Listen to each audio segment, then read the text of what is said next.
by Alan Wiseman in commemoration of the yahrzeit of his mother, Dorothy Devorah Moshe Cohen. We hope that in the merit of our time with Torah and Hashem will have an aliyah and the family in Nechama. And also to thank the Esterson family for dedicating the shiurim this month in memory of their parents, Hinda Esterson, Ludwig Stiefel. We hope that in the merit of our time with Torah and Hashem will have an aliyah and the families in Nechama. We'll say with that, let's begin. Today's is Ches. We are just going to pick up on 8. We are picking up on Zayin Amud Beis. I want to thank Maishi for stepping in yesterday so bravely and valiantly and doing a wonderful job. I recorded the daf afterwards as well. I'll just pick up from where I left off in the recording, which is 2, 4, 6, 8, 9 lines up from the bottom on Zayin Amud Beis 7b. So if you remember again, the Gemara here, the Gemara switches gears a little bit and discusses the idea, Ein od milvado. The Gemara quotes the pasuk. No one besides HaKadosh Baruch Hu. Amr b'chanina va'afilu kshafim. So the Gemara says, is that true? Meaning, the Gemara, I'm sorry, va'afilu kshafim, even magic. In other words, nothing has the power over the Ratzon Hashem. Nothing has the power over the will of the Ribbon Shalom. Even kshafim, even kishuf, we loosely translate it as magic, black magic, dark arts, whatever it might be, kishuf.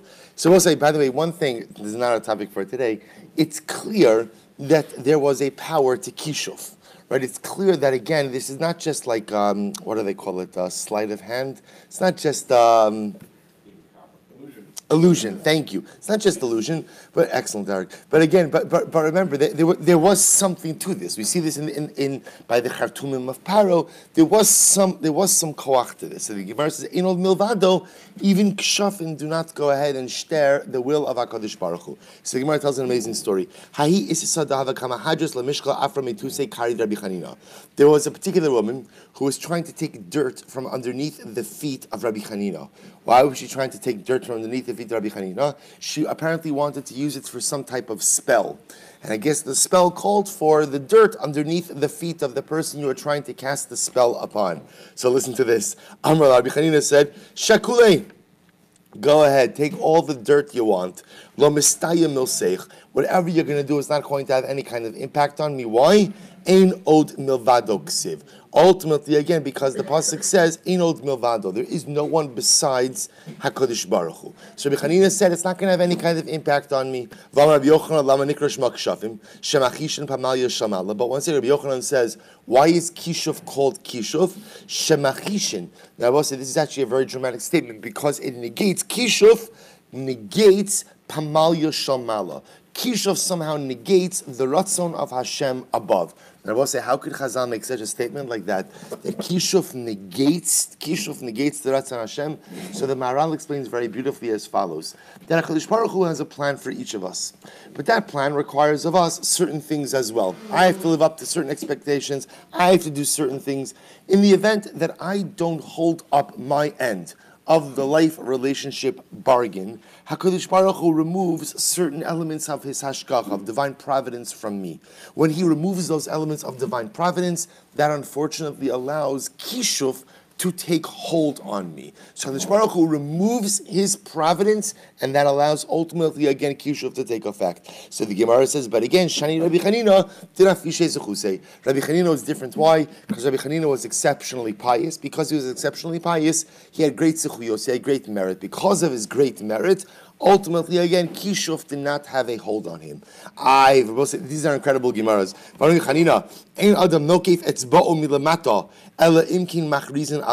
So we'll say this is a separate, independent statement. The common denominator in all of this is Rabbi Chanina. So the Gemara says, Rabbi Chanina says, Ein adam nokef etzba'o milamata ela imke machrizin alav milamala. Rabbi Chanina also said, a person does not stub. Let's say in this context, etzba'o doesn't mean finger. Etzba'o means toe. A person does not stub his toe in this world unless, of course, it has been decreed from above. I'll say a very, very dramatic statement. This goes back to our Gan HaEmunah days, right? That there is nothing that occurs in this world that is not ordained from above. Even the stubbing of a toe. Shne'emar me'Hashem mitzadei gaver konanu va'adam mayavin darko. literally get from HaKadosh Baruch Hu. The steps of man are arranged, and does man truly understand the derech ahead of him? I will say it's an incredible statement. Rabbi Lazar, dam nikov meratze kidam. Well, listen to this. This is an incredible Gemara. So Rabbi Lazar says dam nikov. I will say dam nikov literally means the blood that comes as a result of injury is like dam ola, atones like the blood of an ola. What type of blood of an injury we're talking about? Amarava bigudul yamim ubenikov sheni. This is talking about when you stub your big toe on your right foot for a second time.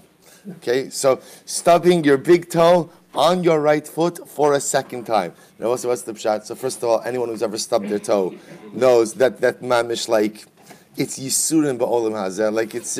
And I will say, why the right? Because the assumption is that if a person is right-handed, they take their first step with their right foot. Rashi points out that if you're taking your first step with your right foot, that means you're generally moving that foot with force. If you end up stubbing the big toe on your right foot, that means that's going to be a gezunta stub, right? At the end of the day, you are slamming that into the wall, right, with some significant amount of force. And what happens?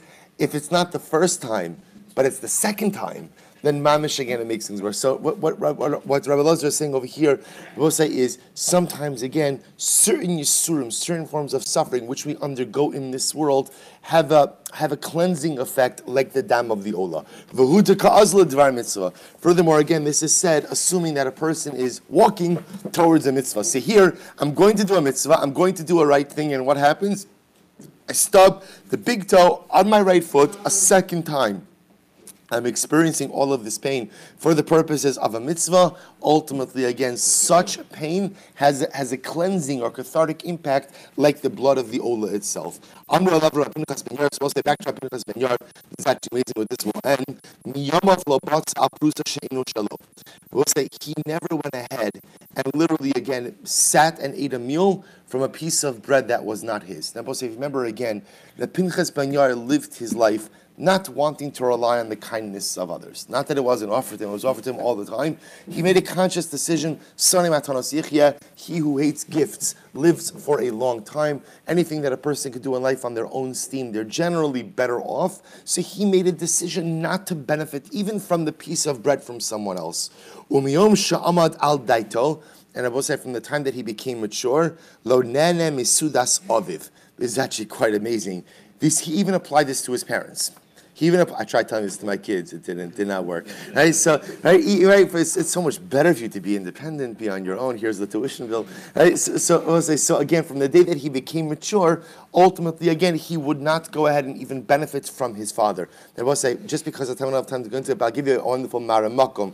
You'll take a look at the Marsha. So the Marsha points out over here that the lashon of the Gemara is lo batza al prusa. He never went ahead and ate a piece of bread from someone else. So, we'll say the halacha is that if you have a choice between making hamotzi on a shalim or a prusa, right, on a whole loaf or on a piece, the halacha is you make the hamotzi on the shalim. So the Marsha says that if he didn't have a shalim and someone else had a shalim, he would have made the hamotzi on someone else's shalim. For that, he would have accepted help. So you see this incredible idea that although, yes, there's a concept of being independent, and there's a concept of accomplishing on your own steam, but sometimes to actualize your personal greatness, you must go ahead and rely on other people. You must go ahead and be able to accept help when it is offered. Even the great Pinchas ben Yair, who would not subsist on the kindness of others, even of his own parents, when it came to the ability to grow, he recognized that sometimes he had to rely on others. Beautiful. Bosai tap of ches. Back to the halachas. Now, Bosai, these are incredibly amazing halachas. I'm Rabbi Chani, I'm Rabbi Zera, I'm Shmuel. Li bein sakin v'shachar. Bosai, listen to this great case. I go ahead, I'm shechting, and what do? I heat up my knife. I heat up my shchita knife. And I shecht with the hot shchita knife. So what's the halacha? So we're going to see what the issue is over here. Shchita so kshera. So the Gemara paskins the shchita is good. Why? Chiduda kodim lelivuna. Now both say, let's take a step back for just a moment. We're going to get into the halachas of shchita. You have to cut the two simanim, the kana and the veshet, the windpipe and the esophagus of the animal. You have to cut rove of both simanim. The halacha is the simanim have to be cut. So for example, let's say you were to pour acid on the neck of the animal, and the acid would cut through the two simanim, that is not shchita. That is not shchita. That animal is in a vela. So the simanim must be cut, cannot be burned. So the issue over here is that when you have a knife that's been heated up and you put that knife to the neck of the animal, so the shaila is that called cutting? Or do we say that it's the heat of the knife that burns through the simanim? So the Gemara, Rabbi Zera Paskin, the name of Shmuel, that if you cut with a heated knife, the shchita is kosher. Why? Chiduda kodem lelibuna. Because we'll say we assume that the sharpness of the knife cuts the simanim before the heat does. But there's a bigger issue. Even if you want to say that on the point of contact, right, the sharp edge of the knife, it's the sharp edge that cuts and not the heat. What about the sides of the knife, right? The pashtos, the sides of the knife, when they touch the neck of the animal, are burning the sides. Because also, again, remember, even if you want to say it's the sharpness of the knife that cuts, sharpness can only apply to what? To what? To the blade, to the edge. It doesn't apply to the sides. So aren't the sides being burned? To which the Gemara says, amazing, Beis hashchita mervach ravach. So we're going to do a field trip on this. She's going to arrange this. So we're going to see this, right? I'm serious, by the way. Lunch and learn. So again, what we'll see is when you shecht, ultimately, again, the way it opens up is the Beis hashchita, it opens up. Meaning it's not the pshat that you cut and everything remains closed. You cut and it opens, which means, the Gemara says, is that when you cut, it's the cutting that's opening, and the sides of the knife really don't touch the sides of the Beis hashchita. So fine, that's halacha number one. Ibailu. So we'll say good news, you could shecht with a heated knife. And if you do so, ultimately, again, the shechita is kasher. Although we're going to see it's not so pashit in halacha. We'll get to the Shulchan Aruch. But at least for now, that's what the Gemara seems to be saying. Ibailu, libun shipur v'hikabo. So now we're switching gears for just a moment. Let's say I heat up a spit. Shipur is a spit. I heat up a spit, vihikabo. And I will say, ultimately, again, I hit someone with it. Rashi says, Esa adam b'maka b'koach. I mamish hit someone with the spit. So we'll say, so watch this. Mishum shchin nidon or mishum michve nidon. So we'll say, listen to this interesting case. So here's the shayla. Let's say this person, well, actually, let me just... let's say then, as a result of being hit with the spit, so it leaves some type of discoloration on the skin of the person. Do we look at that discoloration as what we call shchin? Shchin just means literally discoloration or inflammation. Or do we look at it mishum michve? Mishum michve means a burn. I will say what we're talking about over here are the laws of tsaras. The halacha is that if you go ahead and you have an inflammation or you have a burn, and that inflammation changes form, spreads, sprouts either white spots or white hairs, it turns into tsaras. What we're going to discuss over here is that different forms of tsaras can combine. In order to go ahead and be chayev or have tsaras, you have to have a gris of discoloration. We know a gris from Hilchos Nida, right? But it has to, right? So it needs to be like the size of a penny in order to go ahead and be considered tsaras. So listen to this case. So I hit someone with a spit, right? They get some type of discoloration, right? So the shaila is that discoloration, is that called inflammation or is it called the burn? You're asking me, is it called inflammation that we assume that the discoloration is there because a person, there's like blunt trauma, I hit someone with something, or is it called a burn? You'll say to yourself, who cares? L'may nafkamina. The Gemara is l'may nafkamina. Here we go. I'll say, here's why it matters. Shchin u'michve mitamin b'shavua echad. We'll say if a person has an inflammation on their skin, or a burn, and we're not sure if it's sara'as or not, we go ahead and essentially we give it a week. Right? After a week, we look at the following. If b'shnei simanim b'ser lavanu b'pisyon, if ultimately again the discoloration changed over the course of the week, either it sprouted white hairs or it spread, then Rabbi say it is tsara'as. After a week, if nothing is changed, then we just go ahead and write it off as some kind of injury, and it is a non-tsara'as situation. So we'll say, why does the Torah make a distinction between shchin u'michveh? Here we go. Lomar she'im mitztarfin ze'im zeh. Rabbi say to teach us that shchin and michveh do not combine with each other. Rabbi say this is actually a very important halacha. So, for example, if I have a half a gris of shchin, a half a gris of michveh, that does not combine to form a gris for tzara'as purposes. V'tanya, and Rabbi say we learned ezu shchin ve'ezu michveh. How do you know which is a shchin, which is a michveh? Here we go. So the Gemara says, Laka be'etz, be'even, be'gefes. So let's listen to this. If I get injured with an eitz, which means I'm hit with a piece of wood, be'even, with a stone, be'gefes. We'll say gefes means actually the pulp of an olive. And we'll say, what kind of issue am I going to have with the pulp of an olive? So interestingly enough, the olive pulp apparently can get very hot. But again, this is not going to be considered burning with fire, as we're going to see in just a moment. Bechami Tveria, the hot springs of Tveria. Ubechol davar shelo ba machmas ha'or.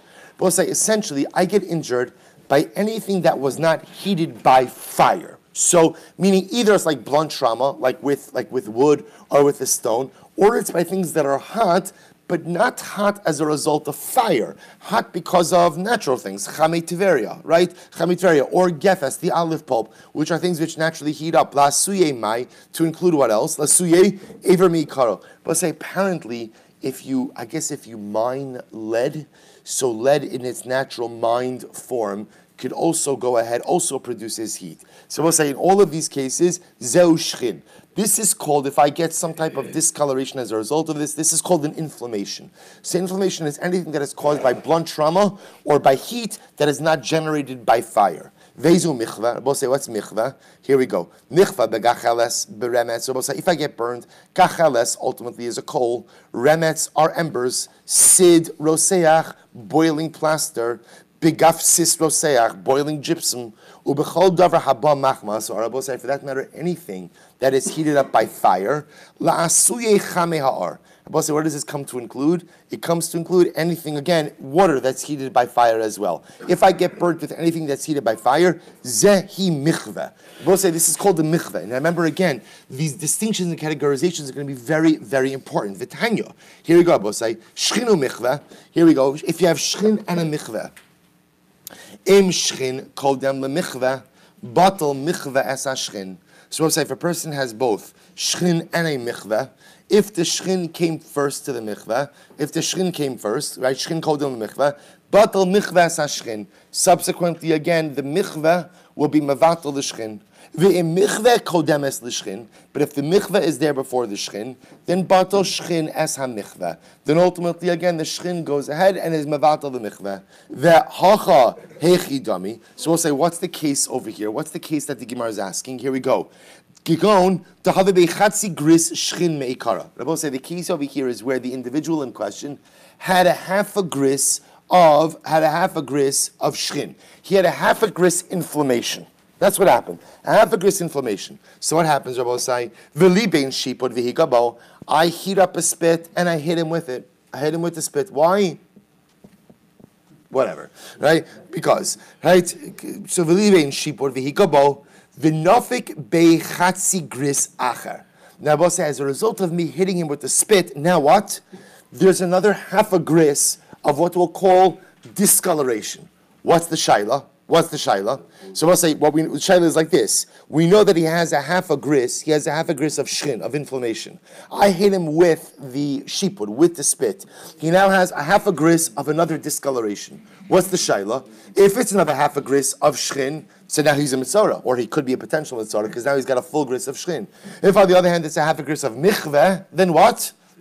It's nothing. So the Gemara says, Elamai, Chabata. So we'll say, so now watch, this is amazing. Let's go back for just a moment. This is so exciting. Let's go back for just a moment. So what did we have? If you go ahead and we'll say, what's the halacha if you shecht with a sakin melubenes? What's the halacha if you shecht with a hot knife? What's the halacha?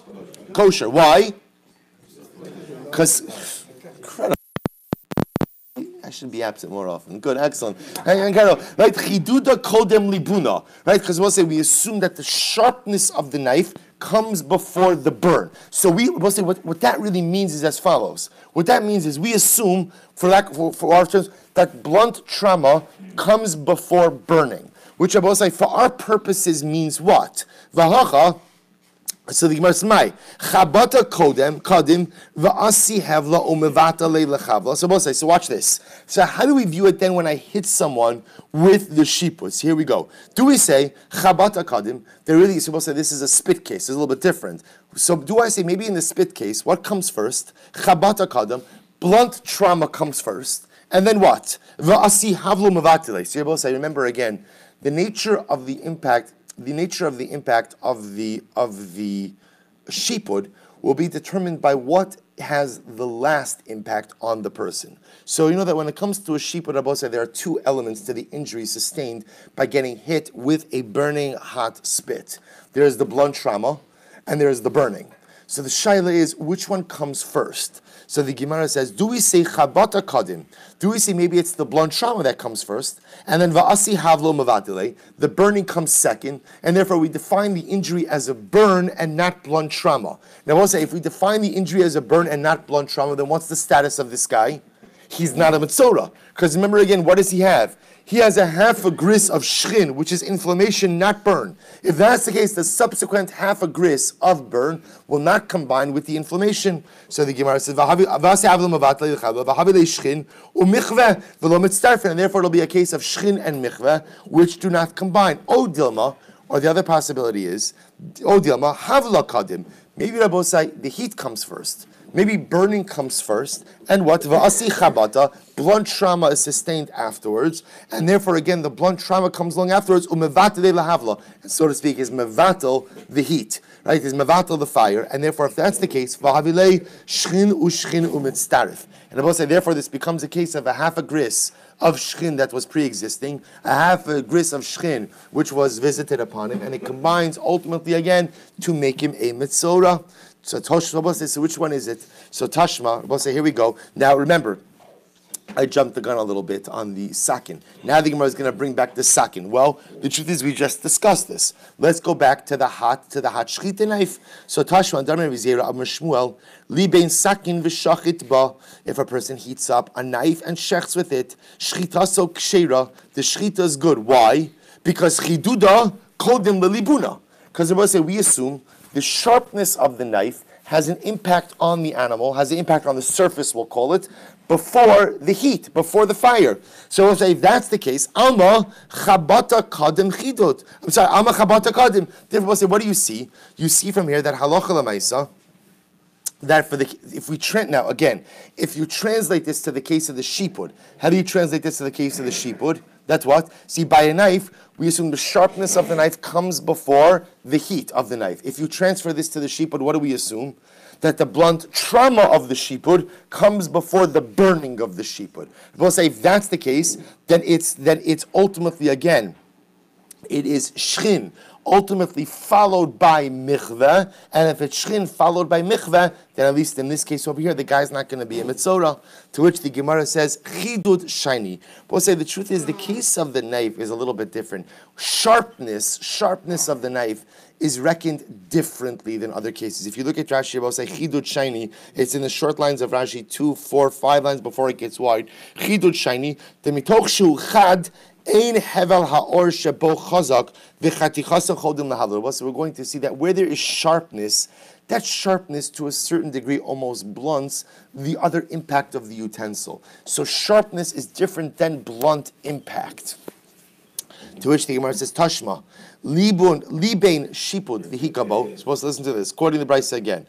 Person heats up a shipud, heats up a spit, and he hits someone with it. Nidon mishum makos eish. Supposed to say, interestingly enough, remember over here we're not talking about as much saras, but rather again in terms of nezikin. Suppose if I go ahead and I hit someone with a fiery hot, right, a hot spit, so I'm considered as if I damaged him with fire. Alma chabata kadim. Suppose say ultimately again, what do we see? We see that the blunt trauma ultimately again precedes anything else. Hasam nami debarzie mivraz haynachidur. It's possible that case is talking about what? That case, halacha l'maaseh, is referring also to a situation where I'm not hitting him with the spit, but rather again I'm poking him with the spit. So we'll say we're going to come back and see the halacha l'maaseh in this case. I forgot my shulchan here with me. We're going to see the halacha l'maaseh with this case about the shechting with the sakin melubenes. It's not as simple as Rabbi Zera seems to make it on top over here, but we're not finished. We're going to continue a little bit. So the Gemara goes right to other cases of sakin. So we'll say, so the Gemara is ending up over here is as follows: that halacha l'maaseh, it appears, based on Rabbi Zera's statement, that halacha l'maaseh, if you shecht with a hot sakin, the shchita will be good. Why? Very important phrase, chiduda kodem lelibuna, because we assume the sharpness of the knife precedes any type of burning with the knife. Therefore, we assume it's the sharpness of the blade that cuts and not the heat of the blade that cuts. We saw then ultimately again by tzara'as, which is what Rabbi say, two different types of tzara'as. There is shchin and there is michva. There is a tzara'as that comes as a result of a discoloration, which is an inflammation versus a burn. In order to go to become mature, you have to have a gris of some type of discoloration, but michvah and shchin do not combine. The difference between michvah and michvah is caused by anything that is non-fire in origin, piece of wood, a stone, the heat from the pulp of an olive, versus shchin, which is ultimately caused from fire. Gemara goes weiter. Amar Nachar, we'll say another incredible case. Amar Ravua, sakin shavodas kachan. We'll say, can I shecht? What if I shecht an animal with a knife that is from Avodah Zarah? Okay, an Avodah Zarah knife. Here we go. Rabbi says, you can use it to shecht, you can use it to shecht the animal, but you can't use it to cut up meat. Why? What's the logic? So mutter l'shchot bo mekalkelu. The assumption is that the act of shechting an animal is inherently an act of kilkul, of destruction. Why? So obviously you're killing the animal, but on a deeper level, we generally assume that an animal, a live animal, is usually worth more than a dead animal, right? A dead animal can only be used for one thing, which is food, right? Whereas a live animal could potentially be used for a variety of different things. So therefore, again, the act of shechita itself is an act of kilkul, is an act of destruction. Because of that, the Gemara suggests that using a knife of Avodah Zarah for it is not called being nehna. It's not called benefiting from Avodah Zarah. Not benefiting from Avodah Zarah, because ultimately, again, I'm losing out as a result of the shechita. On the other hand, I will say, but to use the knife to cut pieces of meat up, that's an act of tikkun, right? That's a beneficial constructive act, and therefore I'm getting hana from Avodah Zarah. Amarava, Pamim Shashochet Aser. The Rabbi says, first of all, there are times where you're not even allowed to shecht using the knife of Avodah Zarah. For example, when b'misukenes. For example, I will say misukenes. Case of misukenes, we're going to discuss this in greater depth, is an animal that is about to die. So if you shecht it now, you could still salvage it and it'll still be edible. If you just an old animal that is about to die. So if you shecht it, now that is beneficial, because if the animal dies on its own without shechita, it's an avela and obviously cannot be consumed. So that would be a case where you would not be able to use the sakin of Avodah Zarah. Why? Because I'm benefiting from the shechita, even though shechita is normally a destructive act. Umechatech mutter, and an example of where cutting up meat would be mutter with a sakin of Avodah Zarah would be ba'atami dekaima lekorbana. So we'll say, for example, if I have nice big pieces of meat, so we'll say if you wanted to give a gift, the lashon over here is karban. If you wanted to give a gift to someone, sometimes the way you would give that gift is you'd give like a nice side of meat. So we'll say the problem is if you cut, it's an incredible stocking stuffer, right? If you go ahead, also the problem is if you cut that up, so it takes away from the chashivos of the piece. So for example, you could have a piece of meat, which if it's intact is a beautiful piece of meat. The moment you begin to cut it up, that's kilkul. All the Gemara is showing over here is, although in the general sense, the act of shechita is destructive and the act of cutting up meat is constructive. Therefore, I could use as Avodah Zarah knife for shechita. For shechita, but can't use it for cutting up meat. All we're showing is that there are cases where shechita is constructive and then cutting up meat is destructive. The Gemara says, but 1 second. V'seifok mishum shamnunis di isura. Rabbi say, isn't there an issue over here? Shamnunis literally means, the technical term is shmutz. That's the technical term. Look at the last Rashi on the daf. V'seifok da'afagav dahavim mekalkel asur lachtoch mishum shamnunis di isura din avelis shenivlu b'sakin. Rabbi say, now Rashi understands this to be a din of blios, absorptions. Don't you have to be concerned over here? This knife was used for Avodah Zarah animals.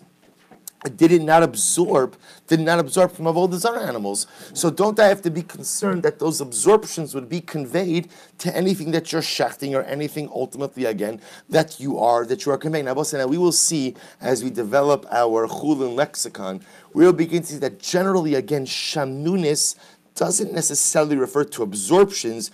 Usually it refers to actually something external. But for now, Rashi's using it ultimately again as blias, as absorptions. So isn't that a problem to use the knife? Chesam base, bichadasha. Also, we're talking about a brand new knife. Brand new knife, which ultimately, so what does it mean, brand new knife?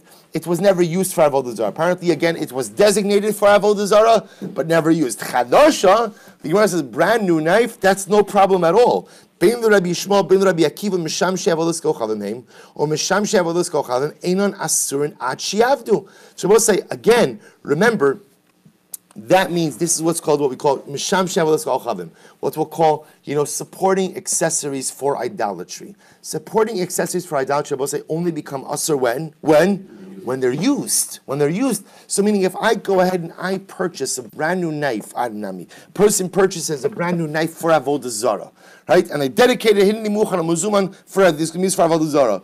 It's not usher until you use it. But I'll say this is different, by the way, than an idol, right? Let's say if you had an actual idol and that was made for Avodah Zarah, it is usher even before it is worshipped. But what we call like ancillary accessories, which we'll say are not inherently Avodah Zarah in nature, only become asr when they are actively served. So if I have a brand new knife over here that's never been used for Avodah Zarah, then I will say it's for sure no problem to use it for shchita, to use it for cutting anything. So iba yisema. So we'll say one possibility is, I'll tell you the problem with a new knife.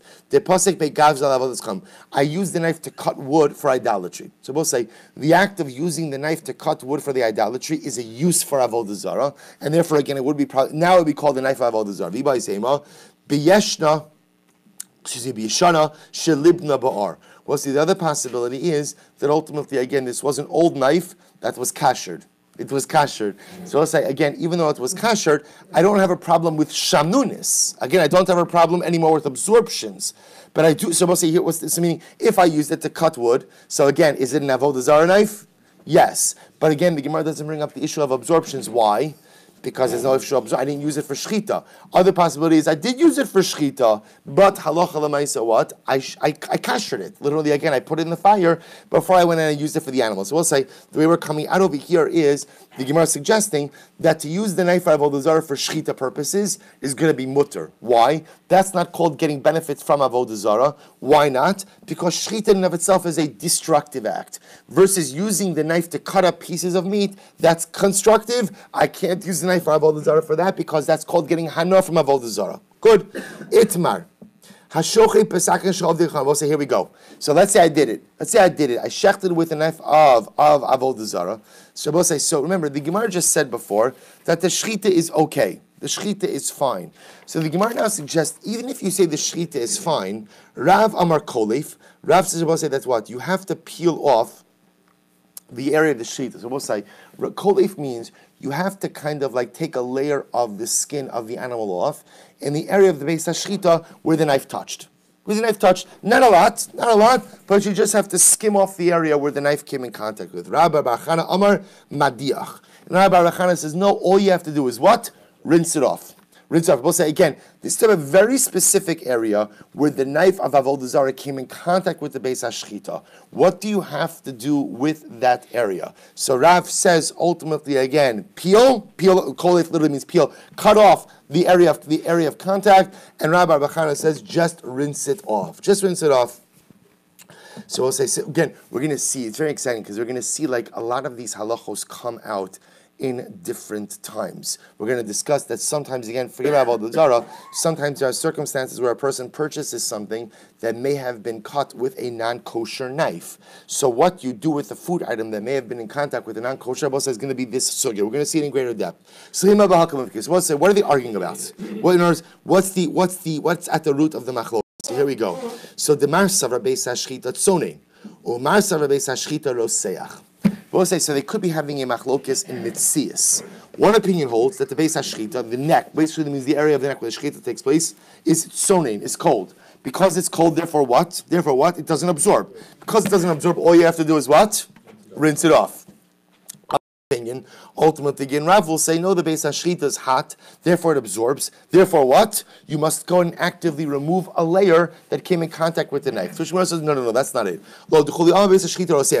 Everyone agrees that the Beis HaShchita is roseach, is hot. So what's the machlokes? Here we go. Man damar kolev shapir. So what's I say? The opinion who holds that you have to take off a layer of skin from the beis hashchita. He's saying good. That makes sense. If you hold that beis hashchita is hot, then ultimately again it makes sense that you have to go ahead and remove a layer. Uman damar madiach. Boss, listen to this. The man damar who says that you rinse it off. What's the shot? This is amazing. Aidi detridi simonin la'afuke dam lo beloy. Boss is amazing. Since Rabbi is saying that the simonim are busy, what's the right word? Exuding or expelling blood, they don't absorb. Also, we're going to see, this is really amazing, that there are certain principles in Hilchos Kashrus. And one of the principles is that when something is expelling, it cannot absorb. So therefore, again, the Gemara suggests to be like this. Everyone holds that beis hashchita ultimately, again, is what? Is roseach, is hot. Therefore, again, I will say, when the knife touches it, we understand why we understand the din of kolev. I understand why I would want to remove a layer.